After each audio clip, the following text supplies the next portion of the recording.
Welcome to my channel, Soft Global Digital Hub. After purchasing your hosting plan from Hostinger.in, very first step is register with Google email address. Now, log into Hostinger dashboard and claim your free domain you got with your Hostinger plan.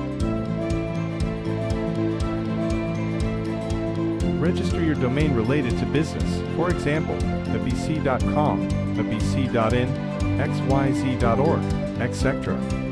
Move to Hostinger dashboard again. Go to Websites on the left side menu and click on Websites. Here you will see all websites. Now click on all websites. As you click on all websites, a new interface will appear. On the right hand side you will see Add Website. Click on Add Website. Now, here select Hostinger Website Builder. A new interface will appear again. You will see another interface. Let I create your online presence. Now the Hostinger dashboard is ready to build a website with artificial intelligence. 8.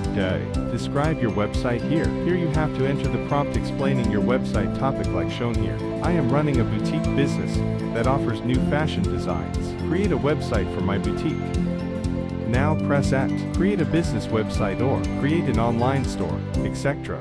Now we will see you in next chapter. Chapter 4.